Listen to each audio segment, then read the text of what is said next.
Hey there, welcome back to the Rulebook Room, a space where law gets conversational and every judgment tells more than just who won or lost. I'm Harp, and today's episode is about something quite unlike the drama we usually associate with courtroom showdowns.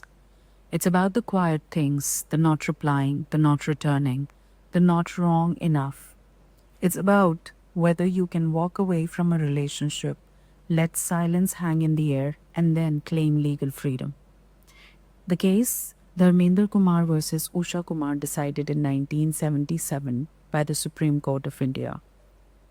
But this isn't just about two people and a marriage that quietly dissolved. This one is important because it examines the subtle friction between two powerful sections of the Hindu Marriage Act, Section 13, subsection 1A, Clause 2, and Section 23, subsection 1, Clause A. So pour that chai, law fam. We are diving deep into how silence, law, and fairness intersect. Let's begin with the basics. Dharmender and Usha were married under Hindu customs. The early days, we don't get much detail. But what we do know is that things went cold. There was no crashing betrayal, no newspaper-worthy scandal, just the kind of disengagement that drains color from a marriage until it becomes procedural. Somewhere down the line, Usha decided she wanted her husband to be back, or at least she wanted him to return to his legal duty. So in 1973, she filed for restitution of conjugal rights under Section 9 of the Hindu Marriage Act. Now, for those of you who are still wrapping your heads around matrimonial remedies, restitution of conjugal rights is essentially a court-ordered nudge. It says to the errant spouse, "You're married, you just can't vanish, go home, resume your role." And the court agreed with Usha. Dharmender didn't challenge it, he didn't oppose it. The decree was passed in her favor. But here's where things get mucky, because while the decree was granted, the couple didn't resume cohabitation. No shared roof, no mutual life, no marital warmth. 2 years passed, and then Usha pivoted. She filed for divorce under Section 13, subsection 1A, Clause 2. Let's pause right there. This provision says that if there has been no resumption of cohabitation for 2 years after a restitution decree, either spouse can file for divorce. Not just the one who got the decree, but either. The little word either was the result of an amendment made in 1964. Before that, only the spouse who won the decree would move for divorce. Post-amendment, both spouses were treated equally under this provision. So far it sounds fair, right? But Dharmender pushed back. His counter was crisp. "I tried, I reached out, I sent letters, she ignored me, and now she wants to use my failure to resume the marriage as her ground for divorce. That's not fair. That's her wrong, not mine." And here's where Section 23, subsection 1, Clause A walks onto the stage. This section acts like a gatekeeper. It says the court must be satisfied that the person seeking divorce is not taking advantage of their own wrong or disability. So Dharmender argued, Usha is the one who made the reunion impossible. She is the one who didn't respond. So how can she now claim the benefit of a divorce that rests on that very failure? On paper, it sounds like a solid technical defense, but the Supreme Court didn't buy it. The judges looked closely at the facts. Yes, Usha hadn't replied to Dharmender's letter. But was that, in the eyes of law, a wrong? Was her silence deliberate sabotage? Was she acting in bad faith? The court said no. In order for Section 23, subsection 1, Clause A to block a divorce, the wrongdoing must be substantial. It must reflect a serious breach, not just emotional detachment or reluctance. And here, Usha had done none of that.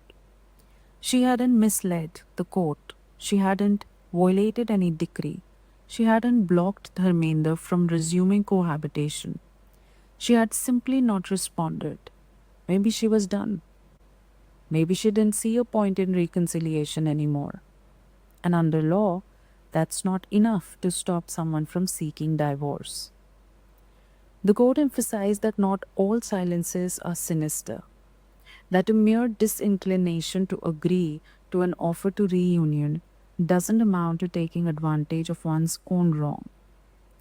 It's a beautiful line and one I want you, dear law student, to write down. Disinclination is not misconduct. The court granted Usha the divorce. Now, if you're wondering, but then didn't Section 13, subsection 1A, clause 2 require 2 full years of non-cohabitation after the restitution decree? What if today someone wants to do the same thing? Do they still have to wait 2 years? I'm glad you asked. Let's roll forward in time to 1976. In a subtle but significant move, Parliament passed the Hindu Marriage Amendment Act 1976, which reduced the required period from 2 years to 1. That's right. Today, the law under Section 13, subsection 1A, clause 2 allows either spouse to seek divorce after just 1 year of no restitution, not 2. Why?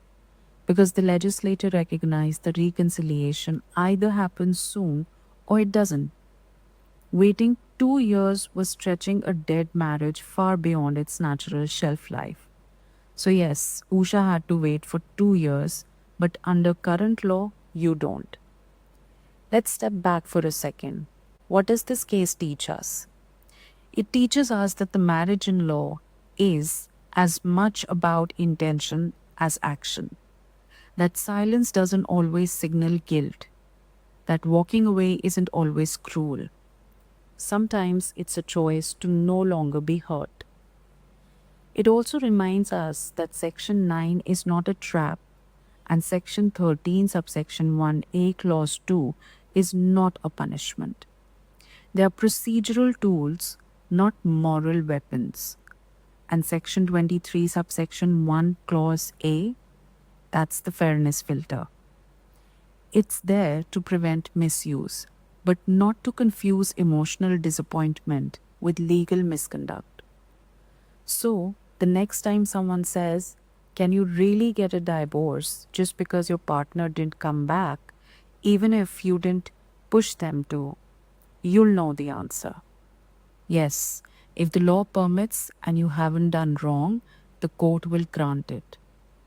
Dharmender and Usha's case may seem quiet, even forgettable, but it's one of those subtle pillars of family law reminding us that not all legal exits require shouting matches or dramatic betrayals. Sometimes saying nothing is enough, and law listens. This was the Rulebook Room.